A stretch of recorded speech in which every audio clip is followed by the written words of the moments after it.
Kita harus bangga dong, patriot dong. Kenapa masih standarnya pakai MOPS? Itu Singapura. Tentu nggak terusin itu asing-asing. Lu gendeng apa? Emang MOPS Singapura yang bikin? Itu kan dari pasar dunia gitu loh. Kenapa lu nggak bicara lu mau beli komputer pakai US dollar gitu loh? Pakai daun aja tuh di kampung. Dan Kementerian BUMN harus dibubarkan sebelum Pak Jokowi turun sebetulnya. Jadi kalau jadi direksi Pertamina lu bodoh aja bisa ngomong, tau gak? Karena konsultan yang bikinin semua. One Village, One SPBU, mana pernah dikerjain? Alasannya duit, minjem duit lagi. Minjem duit, sekarang udah ngutang 16 miliar dolar. Tiap kali otaknya minjem duit aja nih. Saya udah kesel ini. Minjem duit terus mau akuisisi terus lagi. Ini kalau masih ada yang main-main, saya gigit sendiri.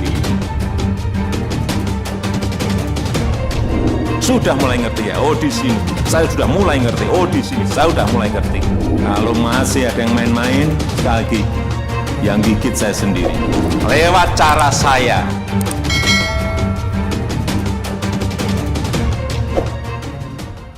Pertamina ini semua punya, karena kita bayar konsultan 1,5 triliun satu tahun. Ini saya potong-potong ini. Jadi kalau jadi direksi Pertamina lu bodoh aja bisa ngomong, tau gak?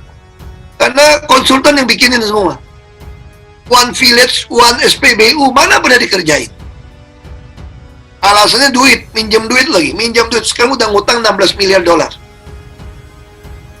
Tiap kali otaknya minjem duit aja nih. Saya udah kesel ini. Minjam duit terus mau akuisisi terus lagi. Saya bilang, gimana cara ngatasi itu? Kita ingin tiap desa itu punya peta shop. Karena kita berbicara logistik supply chain ke depan. Kalau kita berbicara tentang electric vehicle, tentu ini urusan BUMN ya. Kita akan join dengan MinID, dengan PLN. Ini bicara jaringan gitu. Kalau Anda bisa motor semua bisa tukar-tukar aki, kita bisa produksi, kita bisa punya supply chain yang baik. Tapi bukannya biaya. Makanya saya menggandeng Mendagri. Karena saya pernah di DPR RI kan, saya tahu tiap desa itu dapat duit, bingung pakai duitnya. Saya bilang sama orang desa, lebih baik Anda buka peta shop.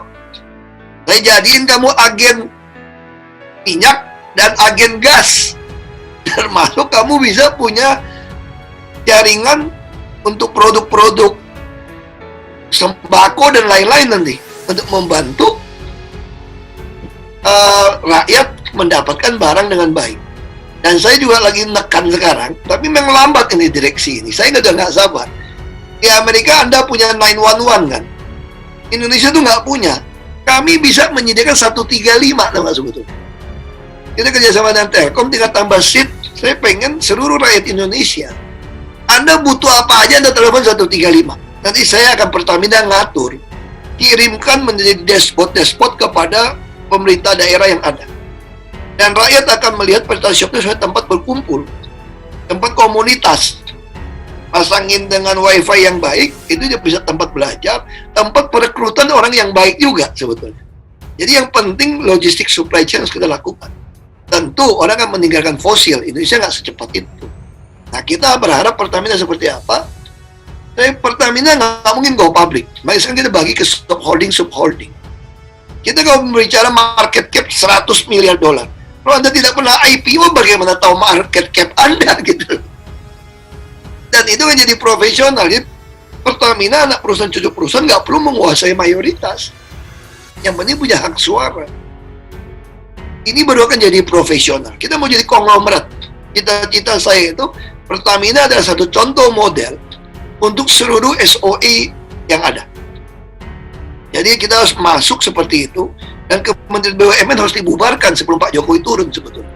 Kita sudah ada semacam Indonesia Incorporation, macam Temasek. Itu dalam konsep pemikiran yang kita bawa.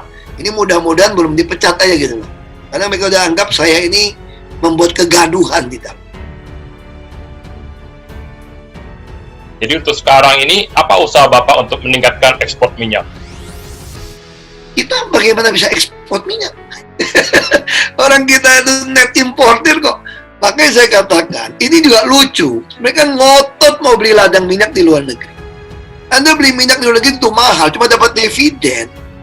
Kalau dia cuma ambil 10-20% dapat dividen, katakanlah 5%, 4%, 5%.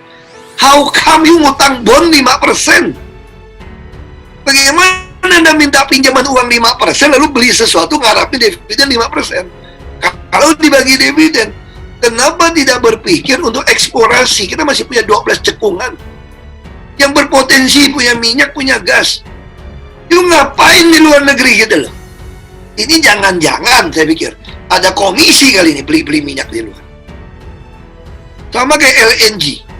Sudah tahu laporan dari konsultan 2017-18, LNG akan drop. Apalagi ada shale gas dari Amerika gitu ya. Murah, tinggal Anda ambil. Lalu mereka kontrak sampai 45 tahun. Dengan nilai 34 miliar dolar. Gendeng kan? Dan nggak bisa dibatalin. Lo mau ngamuk, dia todong kita tanda tangan. Saya bilang saya nggak mau tanda tangan, pecat saya aja. Ini udah terjadi. Jadi kita belum lagi beli aset di luar gitu, impairmentnya ratusan juta dolar tiap tahun. Orang beli barang itu ketika barang jadi murah, bos. Saya bilang, saya baca ajaran Warren Buffett aja tahu kok. Cuma baca buku aja ngerti kok. Ini enggak, Pertamina beli orang lagi turun, dia beli paling tinggi itu harganya tuh. Ini ada apa? Bangun kilang juga sama. Bangun kilang itu kan ibarat Anda tuh punya mobil Formula 1, Formula 1. Mana boleh pakai sopir go-kart yang bangun, bos? Kau bilang. Yang pengemudi F2 aja nggak boleh bawa F1 kok. Bagaimana Anda bisa? Lelang yang menangnya Korea SK yang bangun, dibawa-bawa, yang lead sekarang Rekin, Rekayasa Industri, BUMN kita. Makanya My Pertamina itu saya lagi push, ini juga sangat mengecewakan. Saya bilang, harusnya semua itu non-tunai. Makanya Januari saya udah paksakan semua SPBU non-tunai. Ada beberapa masih menolak. Dan saya sudah paksakan, uang promosi harus ditambah di My Pertamina. Kalau Anda mau dapat potongan harga, Anda harus gunakan aplikasi My Pertamina. Memakai customer bisa 50-60 juta. Bagaimana bisa My Pertamina cuma 1 juta lebih? Minimum bisa 5-6 juta dong. Nah, ini saya kasih KPI pada mereka. You mesti push ini. Saya tidak mau tahu. Makanya My Pertamina sekarang cukup baik. Udah mulai jalan. Yang mau tanya gimana caranya nggak bernasib? Patra Jasa juga kita lagi bikin subholding sekarang. Kita mungkin akan lepas.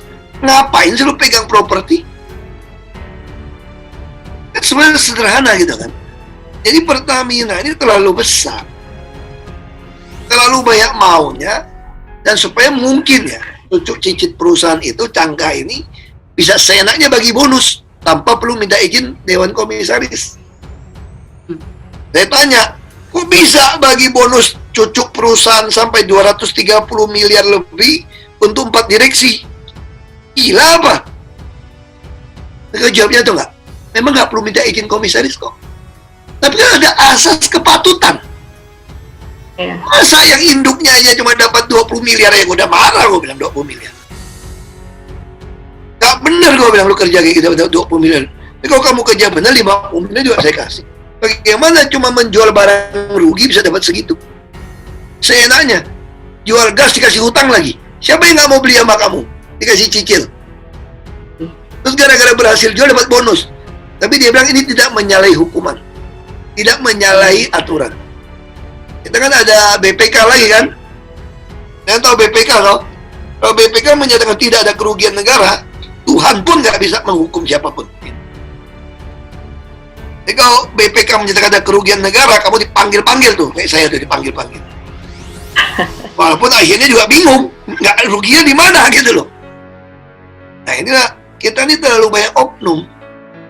Justru saya bilang, kita kan bicara current account deficit. Ketika Aramco, ADNOC, mereka kan bingung mau jual bahan minyak mentahnya. Jadi idenya itu adalah bagaimana ADNOC, Aramco bangun kilang di kita.